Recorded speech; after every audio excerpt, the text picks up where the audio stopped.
No. Oh, we in. No, we're live. Yeah, you just literally ruined my intro. Sorry, yeah, you're a professional. You're professional. They say never meet your heroes. Well, we did yesterday, and is that saying true or not? Find out now.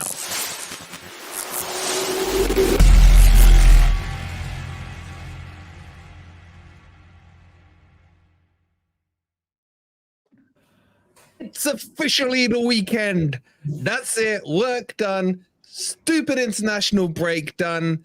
Oh.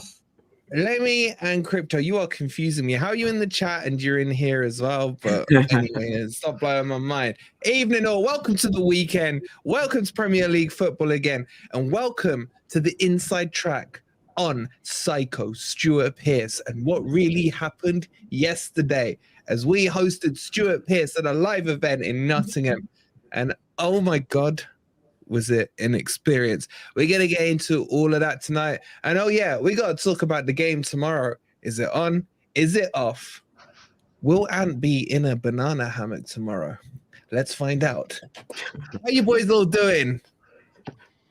Yeah, all good, mate. All good. Still bathing in the afterglow, mate. Yeah? Still buzzing. Still buzzing. Do you know, a lot of people, I've told them, boys, that I haven't showered today, and I'm proud of it. Stuart Pearce shook this hand. Stuart Pearce had his arm around my shoulders. Yeah. I nearly pinched his butt when I slid my arm slightly down and I put my arm around him. Yeah. And I have no intention of showering. And I'm proud of it. I'm proud of it. Has anyone else not showered? No, it's a Friday, bro. It was funny. It was funny when I turned up because I got there right at the very end, like literally at the very end. So the best part of the show for me was when he stopped speaking, because that was the only part. That was the only part I saw. Your timing was impeccable, mate. You heard nothing.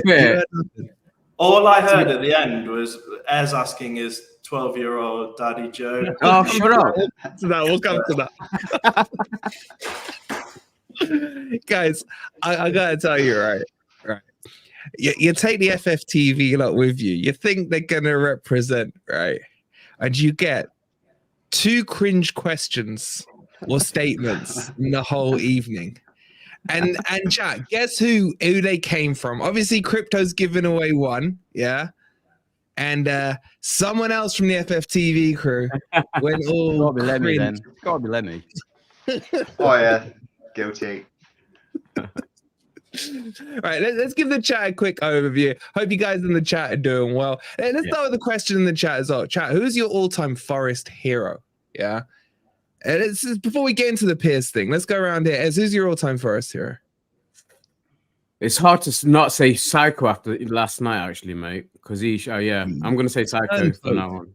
Yeah, it's Psycho all the way now.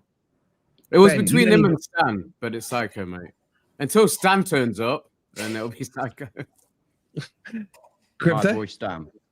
Are we saying a player here? Do we have to choose a player, or can we choose a manager? Player. My favorite player to watch after Worrell was Britta Sombolonga. Yeah, Brit. It's like coming over the hill, yeah. Oh yeah. Where you, Lemmy? Sombolonga was going to be one of mine. It's either him or Reedy. Growing up as a kid, Andy Reid. No, you don't want Andy Reid, mate. It was a Sombolonga. You're lucky Andy Reid hasn't ruined that shirt of yours, because he's ruined mine. You won't let it go. You won't let it go. Yeah, I've got to say, up, Mickey. No way is he, man. Who's yours then? the best player is Stan for me, but the most iconic player is Stuart Pearce. But you've got players like Robbo and Trevor Francis and people like that. You know what I mean? It's very difficult when you've been to for as many matches over a longer period as me. It's very difficult. But Stan, for a player, Stan was unbelievable. He was exciting, wasn't he? He was the most exciting player I've watched. No, it was 2 years. 2 years.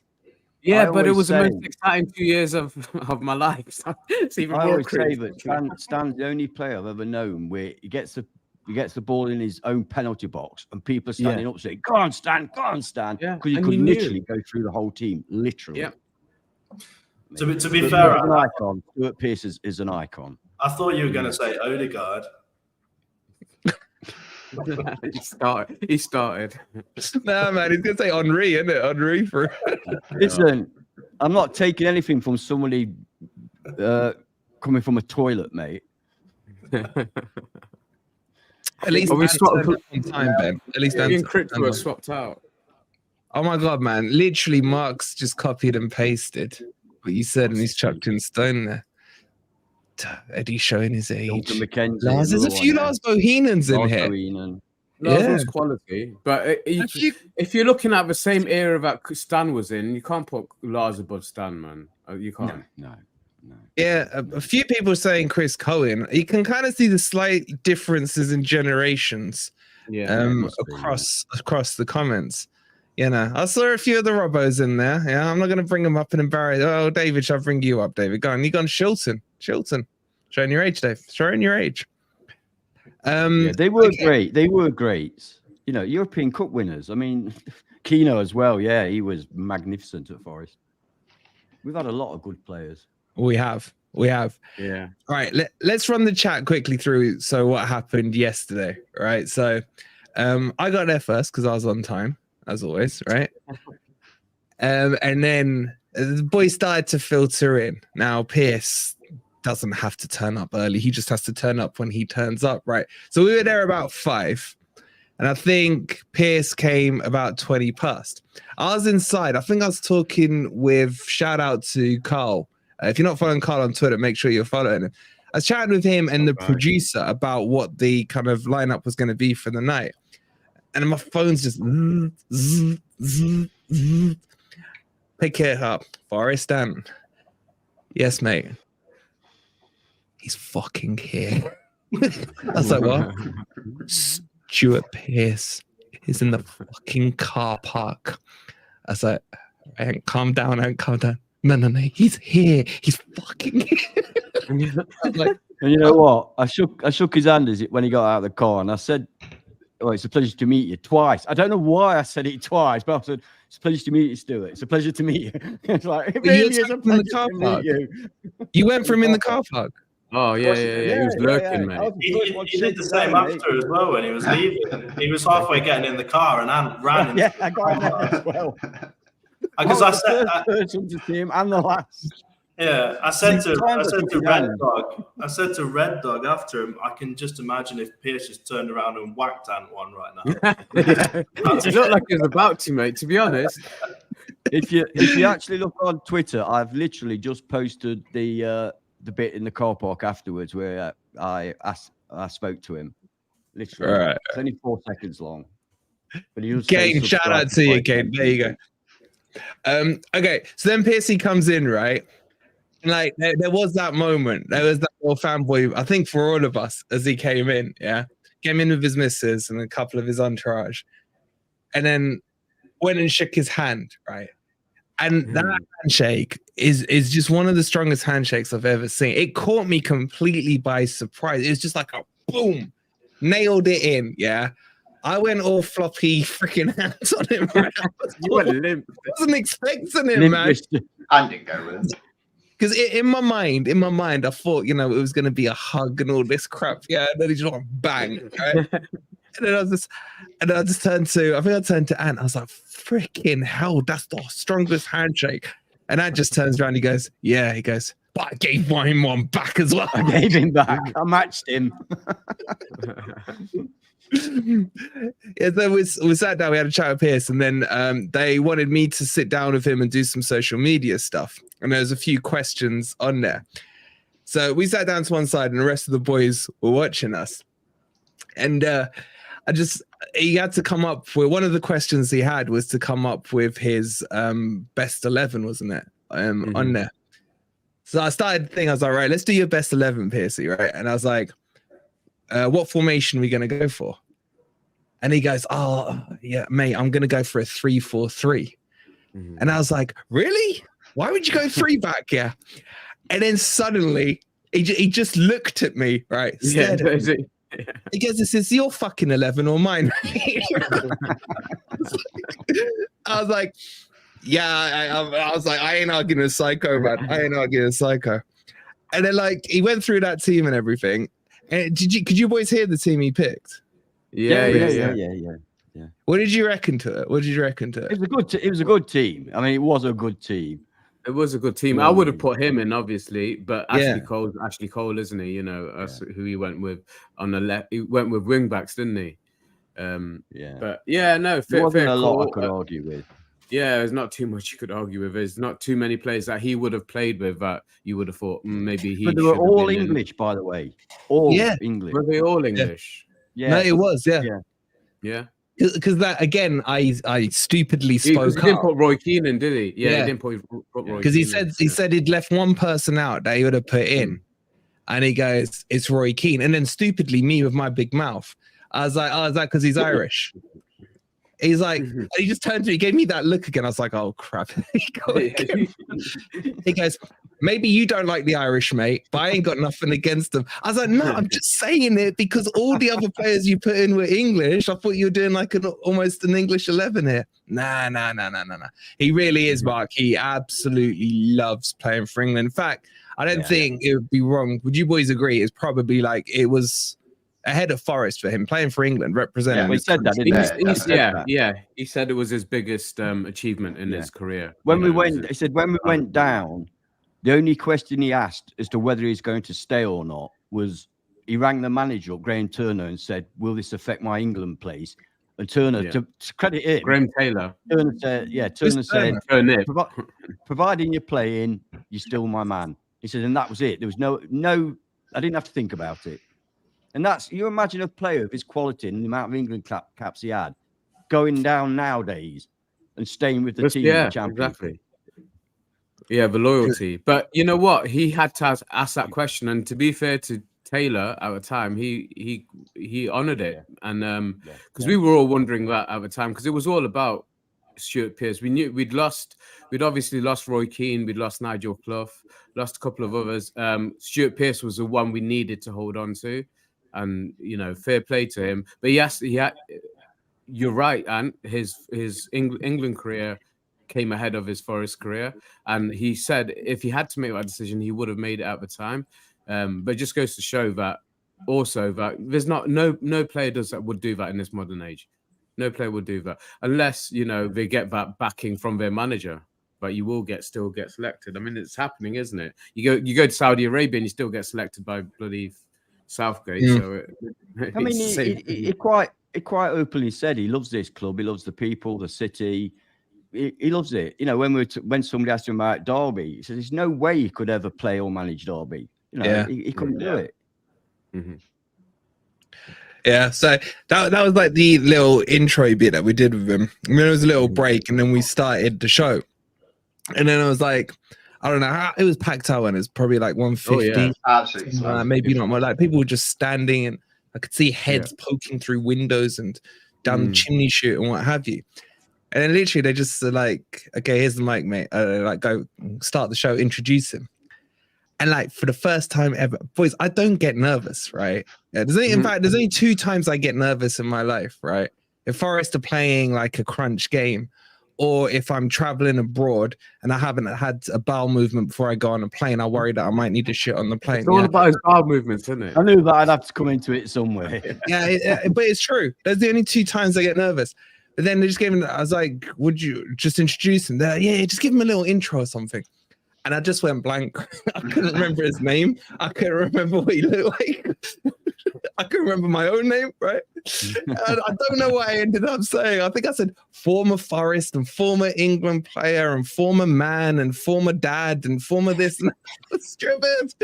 Okay, what? And like the words just weren't coming out of my mouth, man. It just went squeaky for a minute. I was like, I ain't nervous, and the words ain't coming out. Just fucking come out, right? And then like after that, once he started talking, like the stories were incredible. I mean, Joe, we're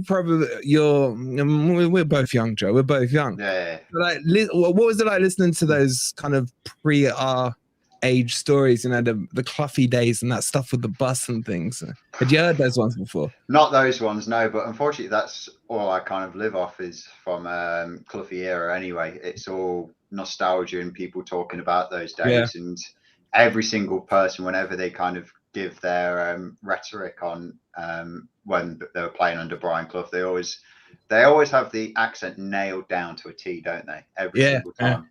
And Psycho was no exception to that rule. It was just brilliant to listen to it and hearing like his perspective, especially still being a Sparky, he's a part-timer in the afternoons, still doing that. And we're like saying, imagine doing that nowadays.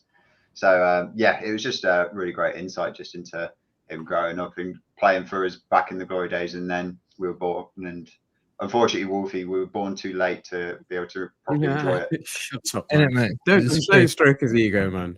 It's true. He speaks facts. That's why I love Lemmy. There was one bit that was funny before the gig started. Dave was with us, Nottingham Now and Then, and he's a Sparky. And as he's walking past, we were sort of saying something or other, and then somebody says, "Oh, Dave's a Sparky," and "Oh, brother," came over and shook his hand. And shout out to Dave Nottingham Now and Then. He was just like, you knew he'd been talking about it for 2 weeks. I'm telling him I'm Sparky. I'm telling him I'm Sparky. You could see it when he said it. Huh? He didn't even introduce himself. He just said, "I'm a Sparky." And I'm a Spark. Everyone was like, "I'm Ez, I'm Joe, I'm this and that," and he's like, "I'm Sparky." But you saw that moment of respect, like coming back from Pearce towards him and stuff. I thought he was going to quiz him. I thought he was going to say, "All right, so what colour's life?" You know, something like that. Man, that would have been quite funny. If you had to fix an iron, how would you start? Yeah, exactly. Put it in the plastic shopping bag, innit? But yeah, no, it was amazing. And then so we did all that. Then we had he told so many stories. Like some of the stuff he was saying about the Fawaz era, was just blew your mind. It just blew your mind. You guys, trust me when I say this, right? The appreciation you should have after Marinakis, if you were there last night, and you probably loved Marinakis anyway, yeah? But what Marinakis has done to this club, what he inherited, unreal, the turnaround. I mean, truly shocking, wasn't it? Truly shocking what Fawaz was up to. Truly shocking. It was ridiculous. I think the one thing we can talk about on that one was the bit that just cracked me up was when he said that, when I'd invited him into the training ground to come see some matches and what have you. And he hadn't come for a few. And then he goes, and then I asked around to find out why. And we're like, "Oh, don't you know? He doesn't get out of bed till 1 o'clock. A little bit of respect back for Fawaz, and I was like, I can understand. Yeah, but that was great. But then we went on to any of the details. I don't think we can go into the actual details of it. There was some, I'll tell you what, you lot how Matt in the chat and what Matt was there. Congratulations, Matt, who won the ticket when we gave it away. But yeah, you lot how Matt in the chat on that. But I thought Pearce, to be honest, one came across as a brilliant speaker, a brilliant man, full of integrity. And he was goddamn funny. He was really funny, wasn't he? Yeah, he was. And he looks as fit as a butcher's dog. He looks like he could go out there and play now. That's true. That's true. I was just going to say, I mean, I've been listening to Psycho's stories for years, but there's so many new things he said yesterday that I'd never heard of. So, and you got to imagine, he obviously does this for a living now, and so he's quite well versed, and he's definitely a good speaker, public speaker. He was saying, obviously, he does it for the football club, but he also does it for corporate businesses and things like that. So motivational talks. So, but it was really great to hear so many new stories. There's nothing that was rehashed, was there? You know, it was all original stuff that we'd never heard before. So it was a real pleasure for everybody who was there. He went up in my estimation even higher after yesterday because I thought it was brilliant. Mine too, Ed. Can I just say as well, the whole thing was sponsored by Green King and Carling. They did film everything, so I'm assuming at some point that will be available somewhere. As soon as we know, we can let you know if it's available. Just be on social medias. It's going to be snippets. Yeah. They won't share the thing. because it's like it's meant to be like a special occasion for the people that went with the tickets, etc. So so then we did that. He went through it, and then we got to the Q&A section where the audience, basically I had to go around with the mic and get the questions going. I came to trusty Lemmy first, asked a sensible, good question. No, the entire Q&A was bookended by our starry-eyed golden oldies that we've got on the panel, because we had Forrest asking the first question, and was he first? Yeah, he was the first one. So the first sentence that was said of the entire Q&A. Go on, let me that was, "Hi Stu, you're my hero." No, it wasn't like that. It wasn't like that. You're right, Joe. I remember now. Because basically you could sit where you want. So it's like first come, first serve, right? And because we were in first, I came back from the producer. I was like, right, boys, grab your seats, because it's first come, first serve, right? Suddenly the whole front row it just disappeared. It's like Ez, friggin' who else is in that front row? Carl, Nathan, Will Carl. It's just like, all right, so it's gonna be like that kind of thing, yeah. But then by front row, we're talking 4 foot from Stuart Pearce. Yeah, Matt, you're right. Matt, where were you sitting? I couldn't quite find you for the Q&A.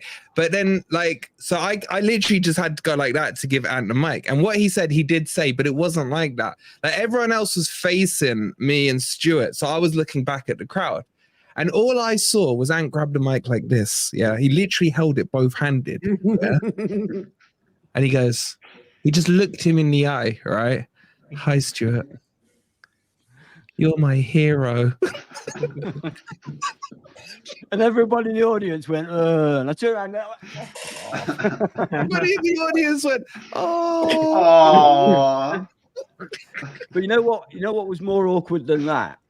To be fair to Stuart Pearce, when you ask him a question, obviously I was really close to him. I mean, literally 6 foot away from him. And to be fair to him, when he answers you back, he's looking right answering you directly. And you feel like, you're under spotlights because his eyes are looking right at you. Well, he did answer you, Joe. Because you were a couple of rows behind. Yeah, there was no way that I was going to get away with sitting on the front row being 6'5". I'd have had angry complaints from about 30 people who wouldn't be able to see him. But yeah, even being sat behind, I was managed to kind of like get a good view between. I think I was able to see over the top of Ez. Really, he was basically block it all. Line yourself up behind me, you're fine. But yeah, as soon as he was answering my question, he wasn't like looking around to everybody else and kind of giving them their story and stuff. He was telling me the answer, and it was exactly. Yeah, it was literally like I was talking directly to him, which was great. Was it endearing or did you find it like scary? Did you were you there thinking, can I even blink? Now that's Stuart. It was a little bit. It was very endearing at first, and then it kind of got about 45 seconds to a minute in. It was like, right, I'm gonna have to look away at some point, and I'm gonna be the first one to break eye contact. You know what, Lemmy? I was the same. I'm thinking, I don't want to think I'm trying to stare him out. Yeah. But I don't want to. But I don't know if I should look away or not. Oh, you had to wipe the, from your mouth. The drool, mate. Yeah. So Anne asked the question, and obviously loads in the crowd asked the question. I think it was Sai and Joe, because you were next to Sai, weren't you? I think those questions came up. Yeah. And then I ended up getting lost in the crowd and doing some questions. And then the producer was like, okay, just take one more question, etc. So I get back onto the stage, took the one question, got back onto the stage after announcing his last question. You got little Ez there going, Misa, finger. And I spoke to the producer. I was like, can I squeeze 1 minute? He's one of my guys. I know he's gonna be quick. He's gonna be quick, right? He's like, go on if he's quick, right? So I give Ez the mic. What did you ask him? Was it about the headbutt? I asked him about the headbutt and if he caught up. He actually gave one of the best answers out of all of them. If he caught up with him afterwards. Yeah. So I asked him, if he eventually caught up with the guy who headbutted him. And he gave a very eloquent answer in terms of like how he didn't get him in trouble, and he got the player got in contact with him later to thank him basically for not stitching him up in the press conference. But so I asked that, and then I don't know why it came into my head, but I just got a flashback. Don't skip bits. What? Right? What bit? No, because I gave him the mic to ask one question, and then he asked the question. And I was like, that, pass the mic back so I could switch it off, right? And Ez is just like, he's got the mic, he's like, basically, I said, I've got a question to ask him, right? I got a sick question to ask him. Just, bro, buy me some time here. Oh, well, just give me one more minute. Yeah, I was like, all right, I trust my brown brother, man. I was like, it's all cool. He's got the question of all questions to ask him, right? And then I was like, so I even said to Joe, the producer, I was like, it's cool, come on, let's have the floor. I trust him, right? This is going to be good. This is going to be good. Can I just say as well that this is the moment I walked in. Yeah. So I heard this question and I was like, what is this? What have I just walked into? This is not what I was expecting. Will you say it to me again? Go on, Ez. Right, so yeah. So wait, let me just that is the correct order. First. Hold on. Yeah, go on. How many was that? I would guess about 150. I think that's what they counted. Yeah, Matt, we'll get onto that. His free kicks were legendary. Mm-hmm. And then Sharky, the legend with the £2. And you are my butler's hero. Thank you so much, Sharky, for the... Give him a cuddle for me when you get back. All right, so... handed them, well, Ez refused to give me back the mic, right? And I'm there, this is going to be amazing. And then Ez, over to you. Oh, God, right. So then I got this flashback because you're right, guys. And I was even closer than Ant was. And he's staring right at me. And I just got a flashback to when I was 12 years old. I think I was 12 or 13. And I was a ball boy at the game. And he told me off for being... Basically, I got distracted and started watching the game. I was supposed to go and get the ball for him. And he says, you got to be quicker than that, son. And I just, for some reason, it got into my head. I says, oh, can you just say that to me again? Because I'm still about the same size as I was back then, to be fair. So, yeah, just I don't know where that came from. So, literally, I look at Pearce, and he's looking, thinking... what? Go on, not here. No, he didn't skip a beat, mate. He did not miss a step. He went straight in. Eyes, man. He gave you that question 3 at the back. Right at you. Yeah. And then he just supposed to be on our side. Yeah. And so let me just repeat that, right? Ez turned to Pearce and basically said to him, can you spank my bottom again and tell me I need to be quicker than that? Right? And like, I didn't know where to look. That closed out the show as well. That was the last thing that Stuart Pearce said all night. he was talking to Ez. He was asking him to treat him like a 12-year-old boy again. It was I'll tell you what, I slept well last night. I'm telling you that much. When I got there, I didn't have my ticket on me because Wolverine had it. And they were so I walked in at this very moment where Ez is basically asking Stuart Pearce to tell him off again. And I walked in and they were like, you're not allowed in without a ticket. And then Ez says his piece, and I said to them, I think I'll just leave after that anyway.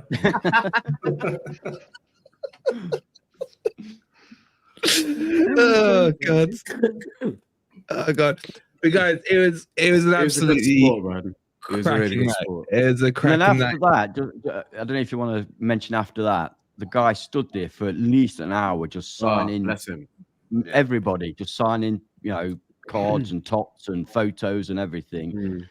And then he had me after that when he's trying to get in his car to go home. Yeah, and he even signed Nathan's breast. He did. He did. Nathan said to him, "You don't mind touching my breast, do you?" And then Crypto, happy birthday to your dad, mate. Yeah, so Lemmy had been up to sign a card, and Lemmy's dad is called Mike, like mine. And so Pearce has signed this card saying, "Hi Mike, happy birthday," and then his autograph. And then I went up about 10 minutes later, and I just had a complete mind blank. And I thought, what am I going to ask him to write? So I said, "Can you write hi Mike?" He started to write it, and then I was like, "Can you just write happy birthday?" And my dad's birthday is next July, so it's going to be a long wait to give it to him. But yeah, he must have thought I was a right weirdo because he'd just written the exact same thing for Lemmy, and then I come on stage and asked for one as well, same name and everything. Same name. Honestly, like we just literally embarrassed us. The rest of the crowd was just amazing. Yeah, I got a freaking fetish boy here. I got a freaking you're my hero. That's the exact same thing he said to Stan Collymore. I got the 2 mics here. I asked him to sign. You got these cards on your table, and I asked him to put to Forest down. I've got a video of it. I'll be uploading it. I've got him to put to Forest down. That looks like anybody could have written that up. Because he left the space to put best wishes Stuart Pearce, but I said, oh no, put that there. So it's like to Forest and then the signatures down there.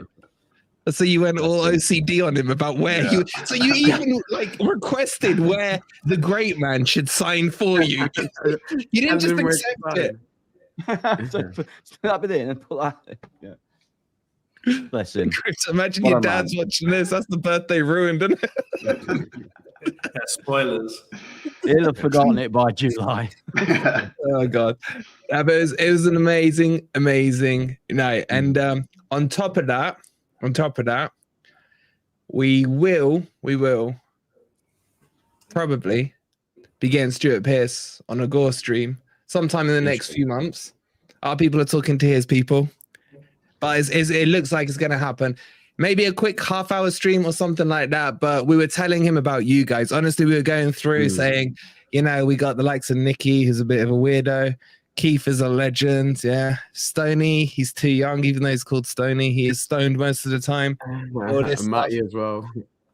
I was showing him the messages and the questions that you guys put on the community post and what have you. And he said, and also there is actually an intelligent member of our crew, but he wasn't here last night. He was not feeling too good. So sorry, I was there. I was just a little bit late. I don't know what you're about. Sorry, Lemmy. Yeah, you are late. Yes, Lemmy. I reckon. Dino, never do that to me again, man. I needed someone holding their leash, man. Honestly, it was seriously.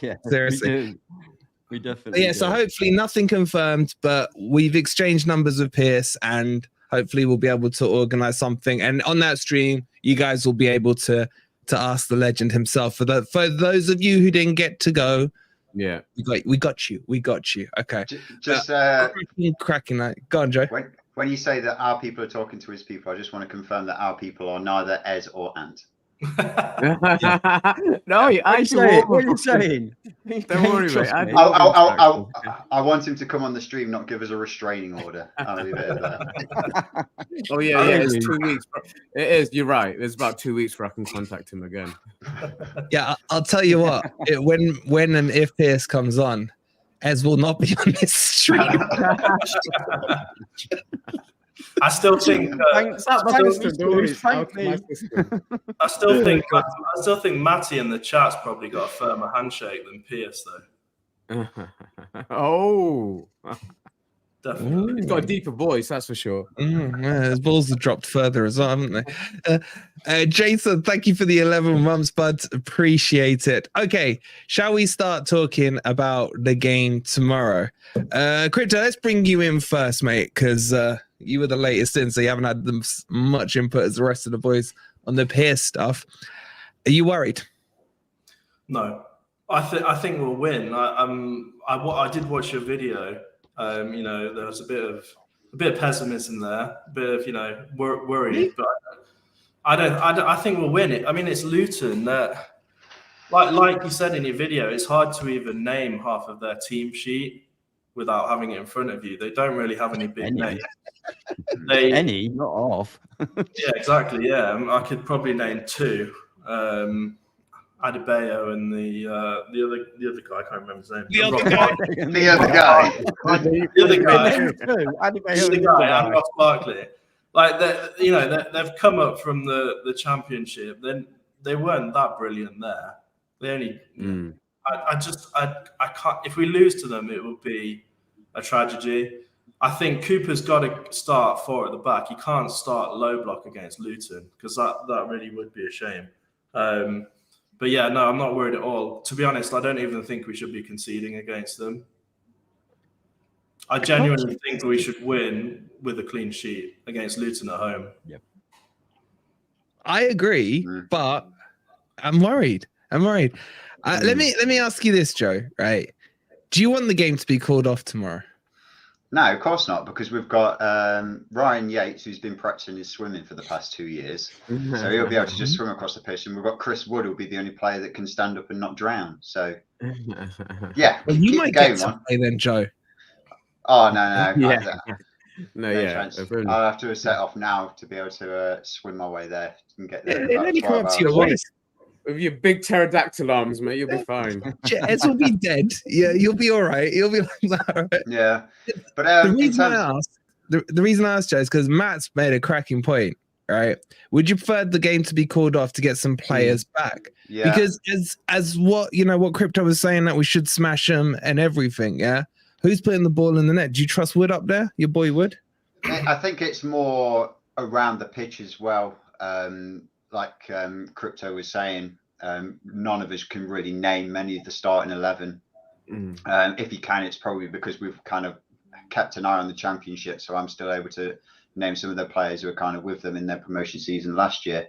But they won't have had anyone who was part of the international break.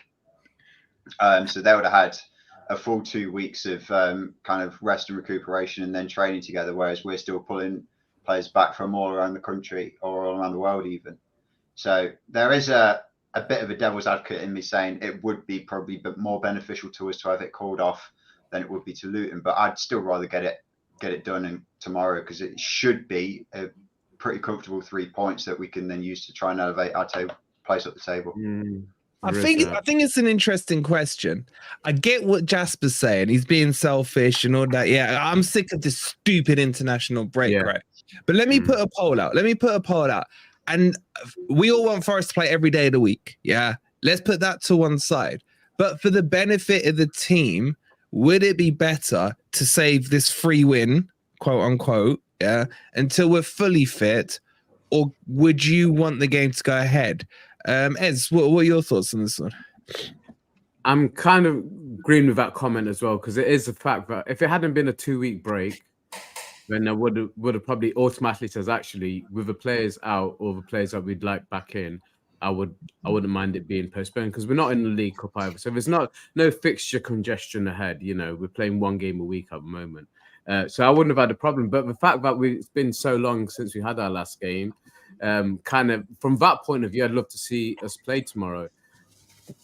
But if the choice was there, and I think it's only going to be for safety reasons, let's not think about if there's any problems with the pitch at the City Ground. It's one of the most high-tech pitches in the Premier League. So there's no problem with the pitch being flooded or anything like that. It is purely down to surroundings, safety reasons. So, but I wouldn't mind it. I wouldn't mind it being called off, because there are other games to play. But then there's another flip side to it. I'll throw another one in, because the next game then is Liverpool. Do you want to go into Liverpool, cold? So I do understand what Lemmy just said around having a win going into that game. But would that make any difference anyway, away from home at Anfield? I don't know. I think it's all about Dino's point for me in the chat. If we can't win without Awoniyi, then, we're in trouble, aren't we? Yeah. What a bunch of absolute pussies you lot are. What are you on about? Someone's met his hero. Seriously, we've got the striker missing. You want to get the game called off against Luton? Are you? What's wrong with you? In no way, shape, or form should any Forest fan be hoping this game's off. We should be going there tomorrow, beating them, 3 points, on we go. No thought about it. No issue. Not even a consideration. Not even 1% should be thinking that maybe it'd be better for this game to be called off. We're Nottingham Forest. They are Luton Town. We have got Dominguez. We've got Sangare. We've got Mangala. We've got Hudson and Doyle. Have you seen our defence? Have you actually watched our defence? It's not the defence that's the problem, is it? You expect that bunch of championship nobodies to score against that defence? Are you mad? It's not the defence. They're not going to score against us. It's not the defence, Ant. We've got Chris Wood up front. We've got one player missing. We've got one player missing. So one player of our squad missing, and you want to call it off against Luton Town? I do actually. Why not wait till Why not wait till we got a Taiwo back, mate? Wouldn't you rather play with Taiwo back? Well, hang on. Yeah, but Sangari might have broken his toenail that day, so we can't play him then either. 1 second. My God. You scared poor Matt. You scared poor Matt who asked the question. It's a stupid question. Why would you want it called off? It's Luton Town. We're Nottingham Forest. Because one player out that we're worried about. One player. And you're thinking it might be better to call it off. Sorry, I don't get it. My God, where have the standards gone at this? Read that. I don't care. Have we got nobody else in the team that's capable of scoring a goal? So that's it. If we've not got a Awoniyi, we can't face Championship Luton Town because we've not got a Awoniyi. And where do our goals? All right, and where do our goals come from? I'll ask you. Look, anyway, Hudson-Odoi, Dominguez, Sangare, Elanga. How many have they got? But Awoniyi didn't even score the last few games, so you could say, Yeah, it's crazy. It's crazy. If you were talking about the big side, I could understand a little bit more, but this is Luton Town. We should be understand Championship Luton Town. We need 3 points, and we'll get them. In the last There's 6 no way they're going to score against our defense. Let him finish his sentence. Go on, Crypto. In the last 6 games for both Forest and Luton, we've only had 1 win each. But Luton have lost 4. It's Luton Town. Wait, I'm on your side, Anne. I'm on your side. Go on, Crypto. I'm just saying. I'm fuming. Interesting point that we've both only won 1 in the last 6 games. But we should be beating Luton, even if we played false 9. We don't need strikers. Our whole team's better. We can pass around them. We can get in behind them. These are people who train in somebody's back garden. It's different levels. So Wood is crap. He's the most. Just spending £19 million on Wood still haunts everyone's dreams. I think the one thing I would say to him is that there is a point which some people make about him not getting good enough service, which I kind of agree with, but I feel like the players almost don't want to pass the ball to him. I was going to ask you, is he like the fat kid at school that no one wants to pick? He's like me playing football. No one wants to pass the ball to me because I'll just boot it over the net. I was the guy at 5-a-side who wouldn't just miss the goal, but I'd boot it out the fucking Branket swimming baths onto the road, and then I'd have to go and collect it. So I kind of feel bad for him, but he is shit. So mind you, Wolverine's quite an Origi fan. It's possible he could start. No, don't you start putting words in my mouth, mate. Don't you start. I have it on record that I said we should have got back Shuai. Is anyone going to argue? You did say that. Yeah, you did say that. However, I would start Origi over Wood. It's nothing against Wood, but I've seen enough of him to see that he's going to get the odd goal here and there. We know that he just doesn't offer enough, man. He slows the play down. He slows it down for me. Like Origi, I don't think is going to be good enough, but we might as well give him a run and just see what happens. Maybe he turns into an Aurier. You just whatever. You just chuck him out, see what happens. I know what Wood's going to do. We all know what Wood's going to do. Maybe Origi will, with that pot belly in the team photo, suddenly, materializing something amazing. All right, Joe, would you put Origi in? I think, yeah, if you've got the choice between Origi and Wood, I'm pretty sure we'd all probably say Origi, really. But I'm surprised that Forest hasn't tried to. I'm shocked that Ant hasn't tried to twist Stuart Pearce's ear and try and get him to play up front again. Say, oh, come on, Ant, you're he put goalies on, Lemmy. He put the goalie up front. Yeah, David James. So yeah, I'd definitely start Origi over Wood, but I mean, I don't see it happening. But what about playing Callum Hudson-Odoi as like a striker?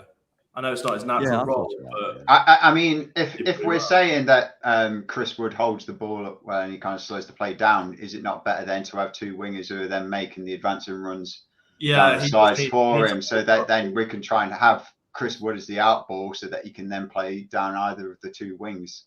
I mean, that's the benefit now of having Hudson-Odoi and Elanga. We've now got 2 bona fide wingers who are both quite happy to be running down that side of the pitch that they play on. So Yeah, that is probably a good argument for having Chris Wood up there, is just having him as the out ball and then try and get him to collect it and play it wide. What you've just said, though, reminds me of my most hated thing. And Sai used to say it all the time about Andre Ayew. He holds the ball up. Yeah. I could hold the ball up. You know, what else am I going to do? Nothing. That's Andre Ayew and Chris Wood. They're supposed to be strikers. They, you know, holding the ball up like, I don't know. Tino's agreeing with you. Tino's agreeing with you. Go on, Ed, you guys say something. No, yeah, I was going to say, so if we're seen as the game's going ahead tomorrow and we're not allowed to postpone it, what about playing the false nine? I think it's just come up in the chat, in fact. What about playing the false nine and playing MG Dub in that false nine tomorrow? No way in hell. Why not? Have you seen his shooting? Thank you, man. But why not? Yeah, I know, but he's going to get other players into play. It's not about his shooting, is it? It's not. Is he going to hold the ball up? But Ant, we're going to score loads of goals against Luton, and that's why we have to make sure that we're playing the game tomorrow, regardless of not having a 1 year. We can't postpone it. Joe, surely, I expect more from you. I never said we're going to score loads of goals. What? So you think we're just going to score one and then hold on, like we managed to do? No, I think we'll control. I think the midfield will control the game. And I think we'll win 2-0. Who's scoring 2? Murillo. Yeah, could be Dominguez, could be Wood, could be Hudson-Odoi, could be Elanga. There's plenty of options out there. Could be Sangare. Could be Morgan Gibbs-White since he's praised up that pitch, but you've just said that he's got no chance now of scoring. We could get Dean Harland on, you know. Even MGW might score. It's it is possible. There wasn't a clip 3 days ago. There wasn't a clip 3 days ago, so it could be time. It could be time. I don't know. Look, I think. Look, I'm just saying. I think we're blowing it out of proportion a bit, right? It is Luton, yeah. Honestly, it is. Not only are they shit, their town is shit. They have a shopping center called the Mall, American, right, in Luton, and it's just a whole dump of a place. Yeah. The only reason people go to Luton is to literally leave the country. Exactly. Exactly. That's literally the only reason to go to Luton. Even then, you can't really go there without your car freaking coming back. What is Stuart Pearce saying? Because the England team came back to Luton in 1990, and he goes, "All I wanted to do was get in my car and go home." Yeah, I know he wasn't referring to Luton, but in an inference, that is kind of getting out of Luton. There was a big YouTuber the other day. I can't remember who it was off the top of my head. Somebody may know if they watched it. Wolverine? He was on stream and he was saying, Luton, it's a shitty team. It's a shitty town. It's true. And everybody said, you can't say that about Luton. You can say it about it. No, it is a shitty town. And also, if you flew home to Luton Airport at the moment, you wouldn't be getting in your car and driving home. Nah, that's true. If you've seen the news in the last few days. That's true. That fire, isn't it? Yeah. All gone. But no, I used to have to work a lot in Luton. Yeah. It's just nasty. It even stinks, man. Honestly, it's just a complete dump, right? It was tapping Tobes. It was Toby. He was saying it about Luton. Oh, you're watching Spurs fans now, eh? Yeah. I watched the Big Six. Yeah. He's got to keep a keen eye on his biggest rivals. Exactly. You're the Spurs fan, according to a thing I saw on Twitter today. Did you see that? What? Who is? Who's a Spurs fan? Some people, Wolverine. Some people are. They've just got something wrong with them, haven't they? Let me see if I can find it. You carry on, and I'll see if I can find this tweet. What did you say? Who's the Spurs fan? You are. Apparently you're a Spurs fan. Me? I think Cole put that brilliant photo up of all of us outside the pub. Yeah. And let me find it. Carry on, because it. It's so funny. I wanted to bring it up anyway, but I thought it's not really appropriate. But now we've mentioned Spurs fans. I don't get. Yeah, what podcast were you listening to, Nicky? Seriously, did Luton have podcasts? But anyway, no, the point here is, right, I think we're going a bit overboard in the rhetoric, right? The rhetoric, even. We're going to beat Luton. I get it, yeah?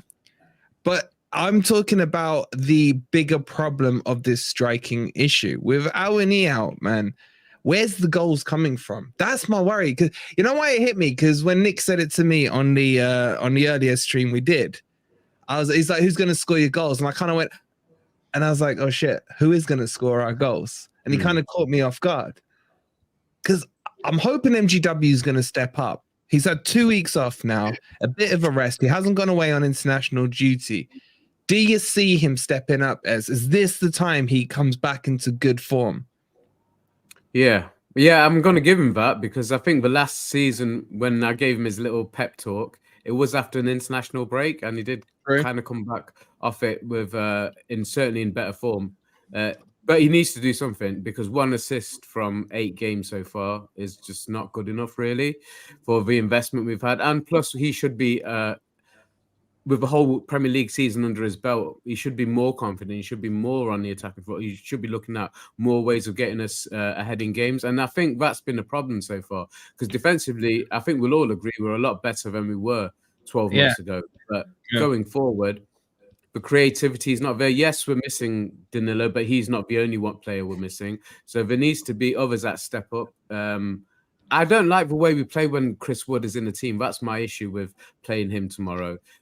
I don't know who suggested, I think it might have been Lemmy, about giving Origi run out tomorrow. And I'd be more tempted to try that. But even he's not really done anything for me so far. I know he's only had bit parts and substitute appearances so far, but he's not really filling with me with too much expectation either. I would like to see us basically go for it tomorrow. You know, whatever happens, we've got to go for it. We can't be looking at Luton as a fucking team that we should be worried about. I totally get where Ant's coming from earlier, trying to wind him up. But at the end of the day, we should not be worrying about these teams at all. Doesn't matter how many players we've got out, and we've had a lot more players out last season and done all right. There's got to be a way for this formation to start working. He's got to be adaptable in it. So tomorrow, all guns blazing. We've got to go for it. We have started games well, and then we haven't created enough chances. We've had great possession. We've had great build-up play and not really created anything. There's got to be a final product tomorrow. And we'll see how it goes in the first half, and then he may change it up. But we've got to go for it. There's no point in sitting back against a team like Luton because they're going to be doing that. We've got to find a way to break them down. We shouldn't have got rid of Hwang. If we knew that we weren't going to get a solid second striker in, then why are we letting people like that go? Because all it takes is one injury and it's put us in a mess. We've got a £19 million striker, for goodness sake. I'm going to say something. I'm going to say something that may be popular, controversial, or unpopular. I don't know until I've said it, right? I'd probably rather have kept Sam Surridge and got rid of Wood. Oh, no. Chat. No. Chat,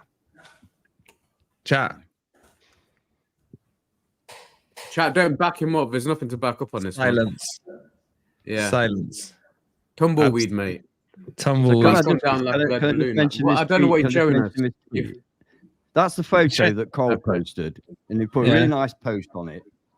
And somebody, I'm not going to mention his name, but it's nobody we know, as far as I'm aware. Is it my brother? The new fans here for the Prem only. Wolverine is a Spurs fan. Delusional, embarrassing clowns, fake fans. I don't normally respond, but I did respond to this one. I put, thanks for your enlightening post, my friend.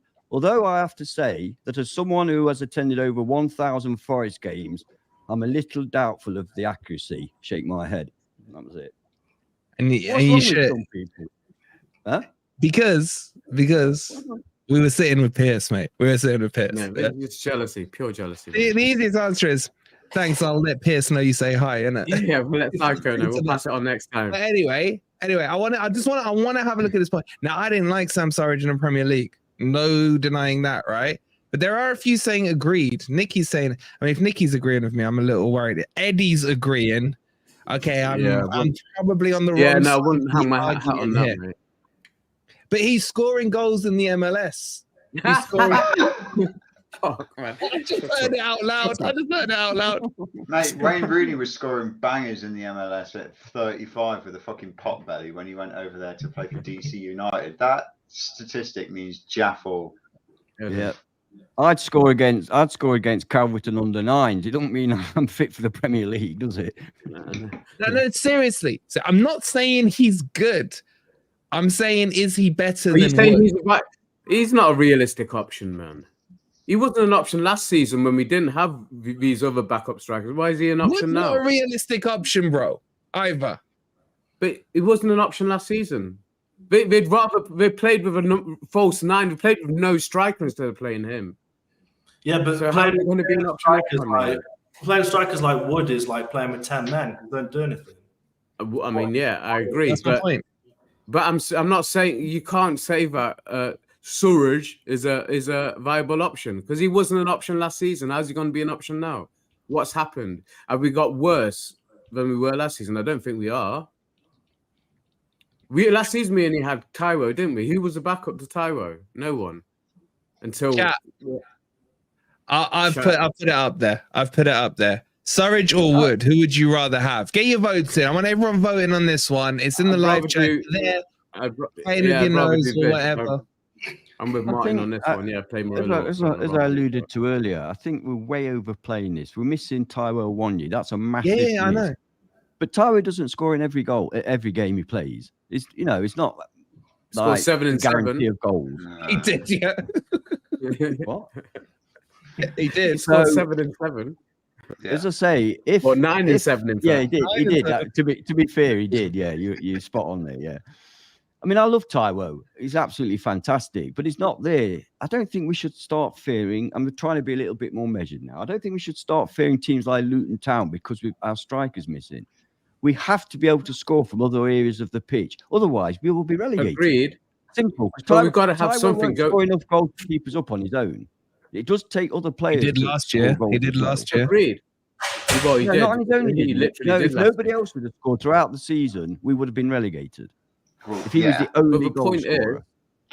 Johnson. Yeah, point for me is we left ourselves short in that position because we can even overlook tomorrow. What about the 3 games after that? How are we looking I agree for with those that. 3 games? No, I agree with that. There's got to be, I agree with that. I think he's got to find a system tomorrow. Yeah, he's got to find a system tomorrow that he's going to interpret into the next few games as well.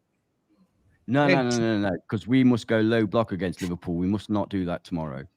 Oh, yeah, agreed. But we still got to have some sort of threat going forward. It's not just Liverpool. Who we got after that? It's Villa at home, isn't it? The next game, is it? And West Ham away. Taiwo will be back. Taiwo will be back for that. I mean, I think Taiwo will be back. We won't know until he runs diagonal lines. Once he's done diagonal lines, we'll know he's nearly there. That's the key to it. He'll be back sooner than we think, I believe. Nikki, I don't know who the fuck these people are. Just send me a WhatsApp message with them. We'll beef up with them. It's fine if it'll make you feel better. Yeah. I've never seen him get so annoyed about. How can you get upset by Luton fans? Yeah, Nikki, honestly. I've never heard of him. Never heard of him. I didn't know they had any fans on YouTube. Exactly. I know, who are they? Yeah, right. The point I'm turning to here. Can I just make one point? Yeah. Yeah. Wasn't there a match where Awoniyi got sent off?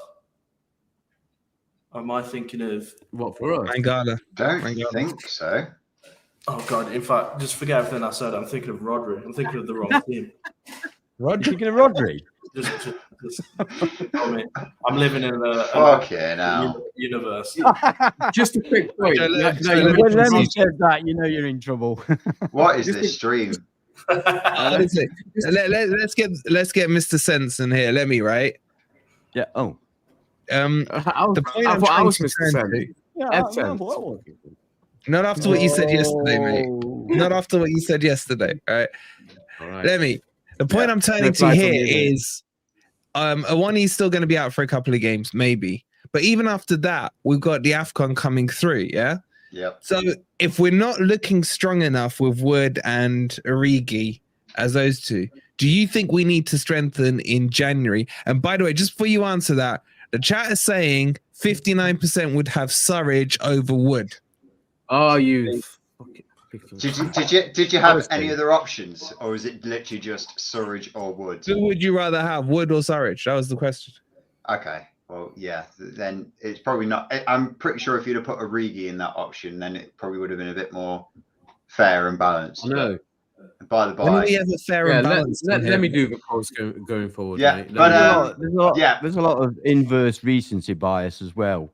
You know, because Surridge is gone. Inverse recency. that was two big words in a row there. Are you okay? Isn't it just recency bias? I can say big words. I'm a bed. Oh shit! No. And why wasn't it just recency bias? Why was it inverse recency? Yeah. Because normally on recency bias, that's when people big up the current ones against the old ones. This is inverse because they're bigging up the old one against the most recent ones. Okay, he's choosing his words correctly. Okay, very good. Very good. Very good. All right, Joe, can you remember the question I asked you? Yeah, do we have to strengthen the striker? That one, Yes, absolutely. You could have said anything, I would have said yeah. No, we definitely do. I mean, looking at the period of time that we had Awoniyi out last season was probably our worst form throughout the entire year. And I know we started off the season being bottom of the league and only managing to get one win. But when he was out from playing Southampton away to then playing Southampton at home, we were scraping a goal, maybe one every other game, one every 3 games, because we just don't have a out and out goal scorer. And then he comes back and scores every game since. So that is a position that we absolutely have to look at trying to bolster up, at least try and get 2 or 3. I mean, having Origi and Wood as options on the bench, I guess, aren't terrible, but we need someone there to not even just be a bench player and a reserve just in case Awoniyi's out. We need to be getting in a second striker who's genuinely challenging for that top spot. I think we can all probably say that having no one there to challenge Morgan Gibbs-White is a bit of an issue. And now having 2 properly decent goalkeepers who both deserve that number 1 shirt is only going to be a benefit for us, because we can now go forward and see that they're going to be challenging each other and they're going to be pushing each other to be better players. So we have to have a number 9 who's going to be challenging Awoniyi for starting the game and not just looking at someone who's going to be, maybe I'll be able to replace him in case he goes out injured again. Question for Crypto. Don't you think? I mean, obviously we knew the AFCON situation coming into the season. Don't you think that's what Origi was brought in as, the cover? And if that is the case, why isn't he being played? Why isn't he being started? I mean, it must be something in the training. The thing is, so everyone gave a lot of praise for the recruitment, and the recruitment this year, I think, has been good. But there are players, Santos, Omobamidele, the goalkeeper so far, who haven't actually been played. So why are we signing people if they're not going to get played? Because I think we've got 5 goalkeepers, which is just overkill. Omobamidele, it's been said that they've bought him for the future. Well, the future's great, but what happens if we get relegated? I feel like some of the players we've brought in, we didn't really need. They're not being played. We should have seen that a striker is a position where we need to strengthen. There should be someone there who can challenge Awoniyi, because it's basically Awoniyi or no one. Chris Wood, he's played in a handful of matches now, but he's not really doing anything for me. I mean, Lemmy made quite a good point about he needs the service from the wings. He needs wingers to play with him to get the ball in. But even then, it's just nothing's happening. I mean, Origi, for me, I rated him quite highly previously, but again, when he comes on now, and that game we went to a few weeks ago, when Origi and Wood came on, the game just died. We didn't even try to score. He put 2 strikers on, and we're not trying to score a goal. It's just, it doesn't make sense. It's almost like they are there to try and hold up the play and try and get us through, the last 10 or 20 minutes, which I don't think is good enough. I think we should have seen it and recruited in that position. Can I just get back at you just 1 second, Fran jumps in, because I completely disagree with what you've said on those players we bought, because you're thinking too small-minded. You got to think the other way. We are staying up, we are progressing, and you got to build these players. Omobamidele, I'm doing an ant here now, is one for the future. He's still young. It's like remember on Champ Man, when you choose the type of team role they will have. Like you would tick for him, player for the future. Yeah. That kind of thing. Yeah. That'll be him. So you have to invest forward, Yeah, but if we score no goals, there won't be a forward. There'll be a going back down. Bro, it's impossible to go down. Impossible this season. It should be this season. Absolutely should be impossible. Yeah. You think? I don't think we're going to get relegated. I mean, I think we're going to stay up.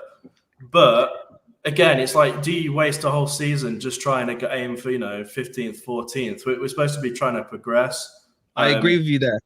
Yeah. I do understand if Amrabat Dele is going to be used, but if we look at Santos, he's on loan, right? So he's not going to be a huge player. So what's he doing? He hasn't played any games. Why have we got 5 might come in goals? for Sangare for the AFCON. Maybe that's what he's lined up. Yeah, but if we don't play him before that, then Chelsea will take him back in January, won't they? Can I just say,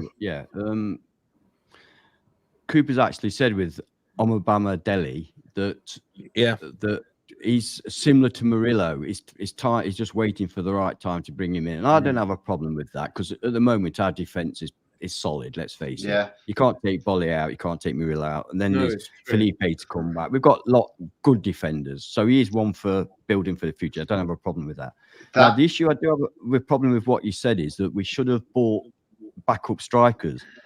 We have, but despite what we may think, Forest went out and spent 19 million on Chris Wood. How much did we pay for Origi? Did we pay 0? Anything? Nevertheless, we went out and got and given him a contract, so he was brought in as a backup, at least a backup striker. So although we might say and I agree 100%, we need a good striker to challenge Taiwo in January. 100% agree with you. I'm just saying in the summer, the challenge for Awoniyi, according to the Forest scouts and the manager and whoever else was involved, was Wood and Origi. So it's not that they didn't buy anybody. But why are we building for the future in some positions, but in the striker position we're buying people at the end of their career?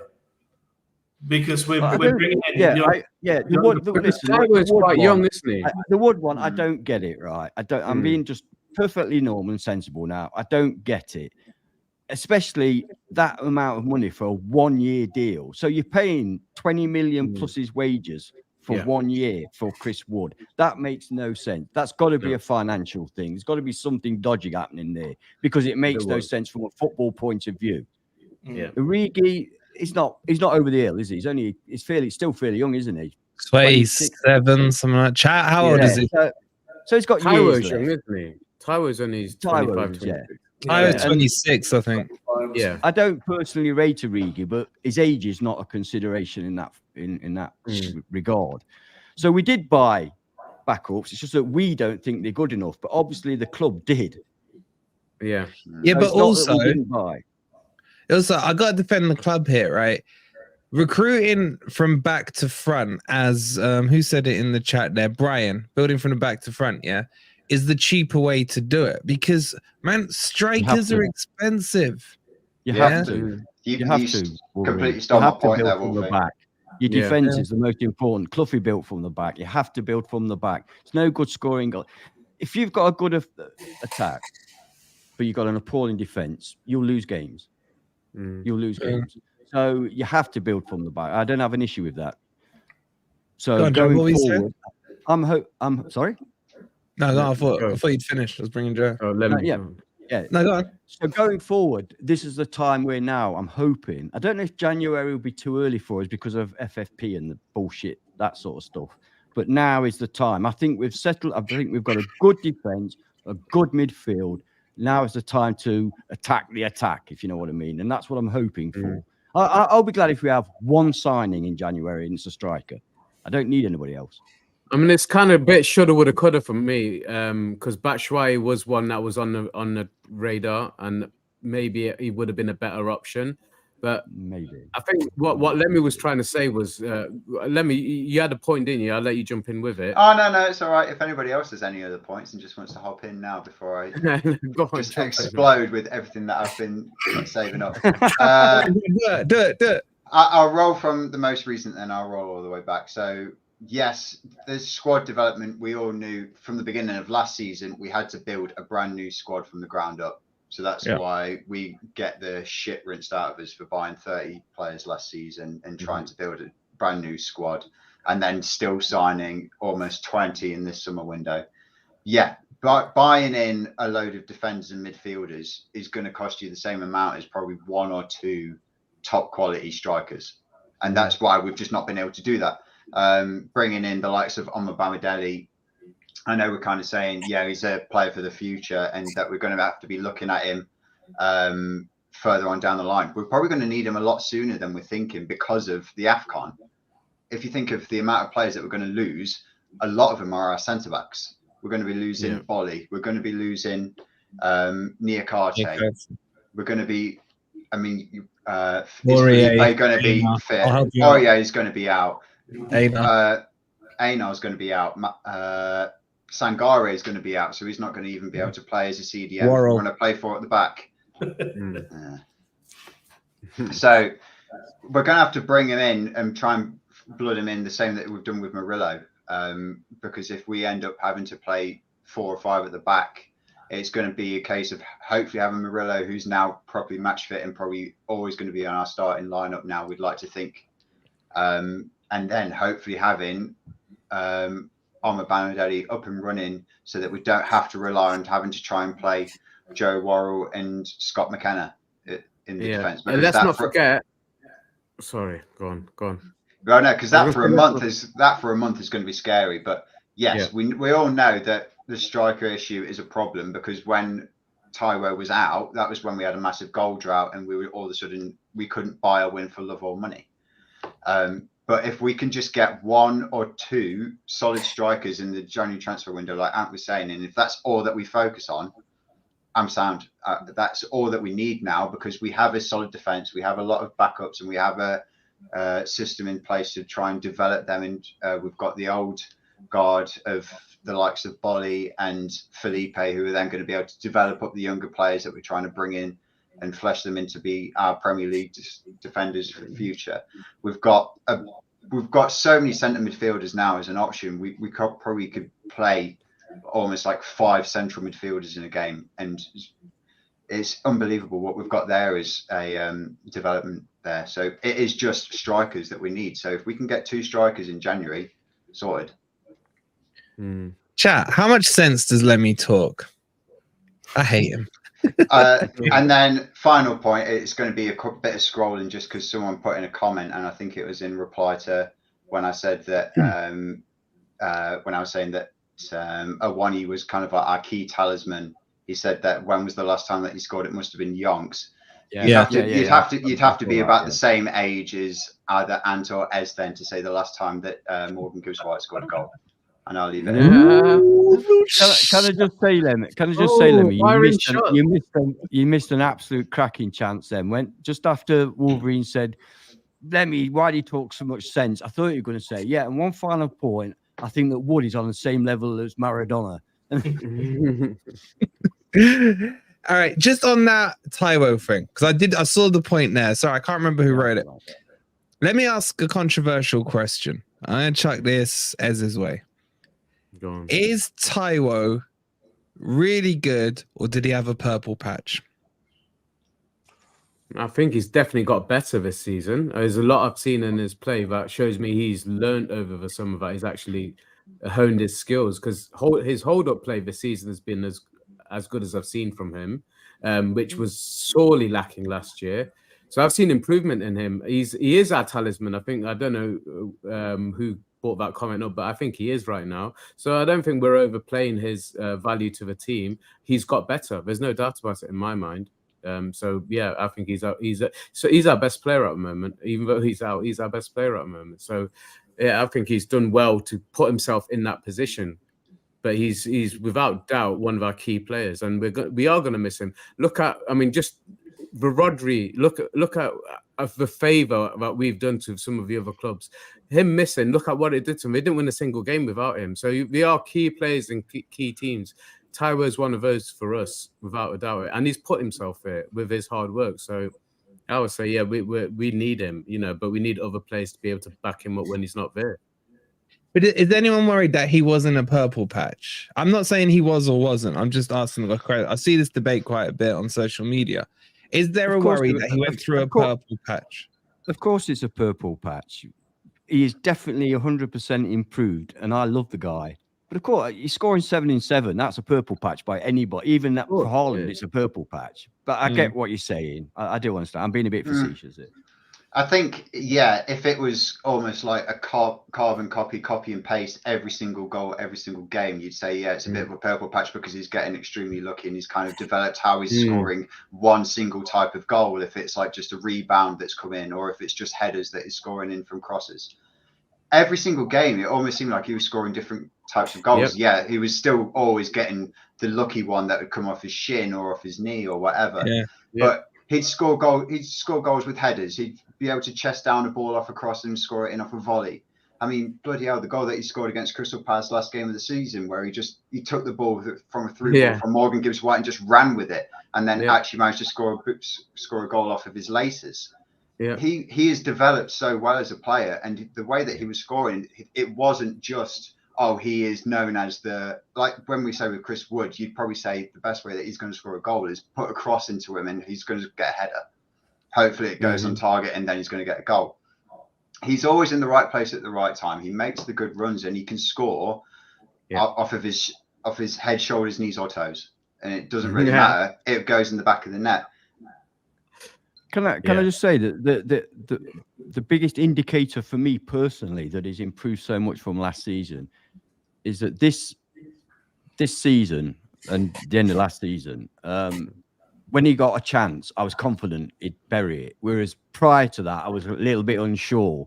But now, if he gets, if he gets on the ball and he's going through, I'm confident because of the way he's developed. That's how I feel about him. It shows and he has developed. That's my point. He is massively developed. He's what we were saying about Bambi on Ice. The comment there from I think, he's right. We did, and that tag did stick with him.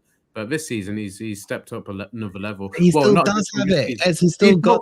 Sorry, just going back what you're saying about purple patches, but that's what he had last season as well. And unfortunately, when he was hitting his purple patches, he got injured. Remember the run he had? Southampton. Goal against Southampton, he'd got on a bit of a run then. So he is that kind of player. But if you can keep him fit all season, I think you're guaranteed 15 to 20 goals from Taiwo. I'd agree. I agree with that. I think 15 to 20, if he's fit all season, is well within his capabilities. Absolutely.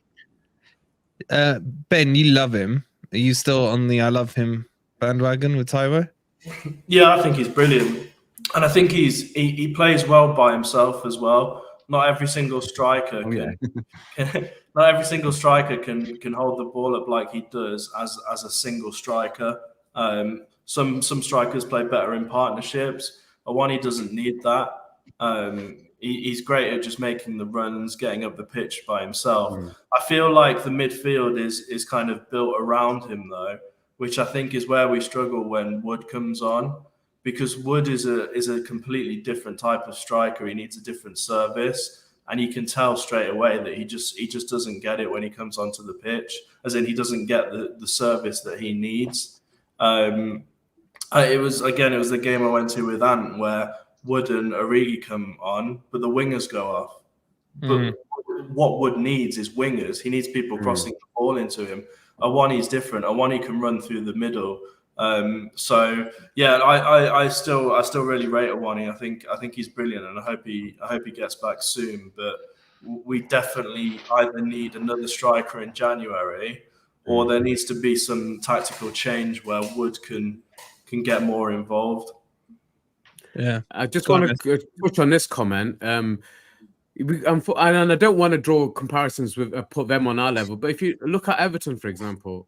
Look how much different they are with Calvert-Lewin back in the team, and they're scoring goals freely. I know he's not the only one, but the way they play with him in the team creates more chances, creates more opportunities, and even for players around him. So, unfortunately, we are one of those kind of teams, Emma, where we have got a talisman, as I've said, that we do rely on. That's no fault of anything else rather than, just the way we've played. But we do need others to step up around him because there's still massive gaps in players that should be scoring. You got to expect in a well-run team that someone like MGW who's playing pretty much every single game, you should be looking at about 10 to 15 assists from him and about 8 to 10 goals from him. And if you're not getting that, then you can't. Then it looks like you're just relying on Taiwo. So it is up to the others to step up. But Taiwo's doing his job when he's in the team. And if you keep him fit, like I said, 15 to 20 goals. But the others around him have to step up. And that's nothing to do with Taiwo. That's to do with the way they play. Are we concerned that he's injury prone, though?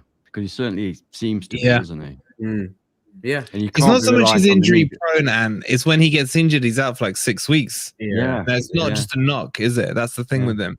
Yeah. And you can't rely on an injury prone player, can you? It's. Yeah. Joe, from our French wing of the FFTV, shout out to us, Burnout. Do you reckon it's one of the old Magic Sponge things? Because he's right. He was right. He was really vague about it, man. Is this the old Magic Sponge crap coming out? I mean, I feel like the Magic Sponge almost got lost in transit while the guys were on the piss up on the way back from Wembley when we got promoted from the Championship. Because the amount of times that we thought, God forbid we have any kind of injury list like we did last season, but every single time a player got injured, you thought, oh, they'll be back in a couple of weeks. They got extended. We saw players out for such a long period of time last season in comparison to the year before, where you'd almost kind of lose your ACL and then they'd be back 2 weeks later. It was like, oh, you picked up a knock and then all of a sudden they're training again. They've picked up another knock. So I remember saying so much about the Magic Sponge in the Championship promotion season, but I feel like that's almost gone missing, especially being in the Premier League. And whether that's just because you're running at such a high level now, I don't know, but I can't see it, unfortunately. There you go, Tom. Joe's answered you. End of. We're actually at the moment we're actually quite low down in the injuries. If you look at the Premier League table of injuries, we're quite low down. Don't jinx it, bro. But I was going to say, but just a shout out to the recruitment team as well, because this can't go unmentioned. We dodged 2 massive bullets: Dean Henderson and fucking Tyler Adams. Both of them are long-term injuries. They're out pretty much for the rest of the season. We did well to avoid those 2 players because we were definitely keen on getting both of them in. They were high on our list, weren't they, when we were talking earlier on in pre-season? And it was good that we missed them. But just well dodged. I'll agree with you on Endo, Ez, but not on Tyler Adams. How would they know that? They wouldn't have any of his medical records. He was injured when the talks were happening, so they must know something about it. He was meant to be back. He was meant to be back September. He's obviously not only that. We've got a better player anyway, didn't we? Just after the debacle with Omar Richards last season, we're not going to risk signing an injured player again, are they, this season? That's what I think would have played part in it. Sorry, Ant. Go on, Ant. No, mate. I was just saying we got a better player anyway in Sangare. That was all I was saying. Yeah. Agreed. All right.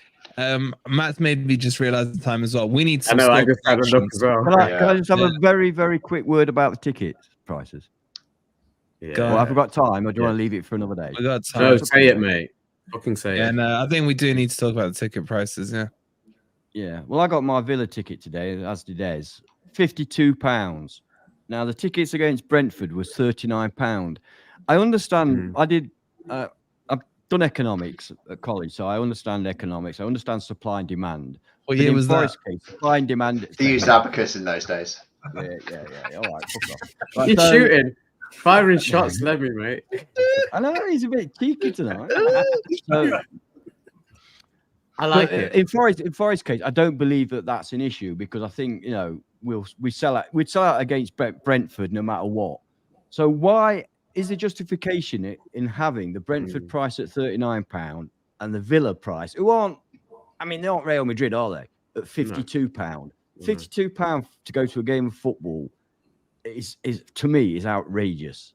Okay, we'll pay it because we're mental, but is it right? Is it fair? And why is there that disparity between Brentford and Villa? I know that Villa are a slightly bigger side and everything. You want me to answer that one? Bloody hell. Seriously, Andy, did you say that? What, slightly bigger size? No, slightly what's the difference between Villa and Brentford? Yeah, but you're going to watch Forest. I'm not going to watch Villa. I'm not going to watch Brentford. I'm going to watch Forest. Yeah, but it's about the opponents, and it's categorized, isn't it? But I'm saying why? Why? I know why are they in that category. I can't understand Villa being in that category. It's Aston Villa. They're not, like I say, they're not Real Madrid. It's Aston Villa. How much was the Sheffield United one? Probably about 39. Yeah, exactly. I would have Brentford in the same category as Sheffield United. And then Villa higher up because they're playing European football. That's irrelevant. Yeah. That's irrelevant. It's not. It's not. It is because I go to watch Forest. I don't go to watch Villa. I don't give a shit who we're playing. I will go. It doesn't matter. It doesn't matter what you think's irrelevant. That's how Premier League prices are structured. They're structured. I understand, that makes it right then. They don't charge the same for every match. It makes it right then, does it? Did I say that? Point's correct. Because in your opinion, it'll be a better match. Are you kidding? Did I say that? Did you watch us against Villa last season? It was the worst game of the season. Did I say that? The club's got to recuperate 19 mil for Chris Wood. So exactly, got to recoup it. As a match-going fan who has to pay these prices, it's outrageous. It's outrageous. It is. I agree. We're paying. We're having to pay it. And points right in the fact that they know it's going to be a sellout. They know every single game is going to be a sellout. So it is just exploiting the fans, isn't it? Really. And it has to be called out. So you're right to say it, Ant, because I agree. Ant's missing my point. I agree with exactly what you're saying. But it's like saying, why do we get 80% tax on petrol? Yeah, why are petrol prices so high? When in the Middle East, a litre of petrol costs 10p. It's the same petrol going in. Yes, there's transportation charges and what have you. Yeah, but that's from that side of it. It's from the Forest side of it are charging it. It's not Villa that are charging it. It doesn't matter. Every single time. No, I'm not talking from a fan here. I'm talking from a commercial side. Commercially, let's rip them off as much as we can. That's the commercial side. Let me finish my point. Every single Premier League club has categories. I know. I'm not stupid. I know, but that doesn't make it right, Wolverine. That does not make it right. I didn't say it makes it right. Let him land. Let him finish his point. Let me land, exactly. I am saying you can't single out Forest in this. The argument has to be about the whole league. You can't, because it doesn't matter. But we can only talk about our own experience, can't we? And but it's not a Forest thing. This is somebody else does it wrong. Because somebody else does it wrong. Does that mean we have to do it wrong as well? I'm on your side. I'm on your side. But I am saying it's a rip-off in the first place. I used to pay £5 to get in. £5. It was so cheap, yeah? And it's like now it's night and day on what you have to pay. I get that. I agree with it. But the club's argument will be twofold. One, it's the structure of the Premier League, yeah? Secondly, if you don't like it, don't pay it. No, that's bollocks. That's not fair, is it? They're not going to say that. They're not going to say that. If you put it up to £500 a match, it'd be, well, you pay it or you don't. Fuck you. I don't care. I don't care if you're struggling. I don't care if you've got a mortgage. I don't give a shit. I want the rich folk to have it. So that's fair, is it? That's how we should be in this society. Why are you saying it about me? I just said to you, I'm on your side. Football used to be the people, power to the people. Football used to be for the people. What do you want? Do you want all prawn sandwiches around? Well, I tell you what, why not shut down all the seats and just put corporate boxes all the way around? Let's do that. Okay. Firstly, I'm on your side. Secondly, does it sound like it is? Does it sound like it? Secondly, so what you say? What is the right price? What's the right price? If you don't like it, don't pay it. That's shocking, my friend. That's shocking. Trust me, that is how the Premier League thinks. He's right. That is how it works. That is how the Premier League thinks. No, you're an idiot if you don't think that's how they think. No, I know that, but does it make it right?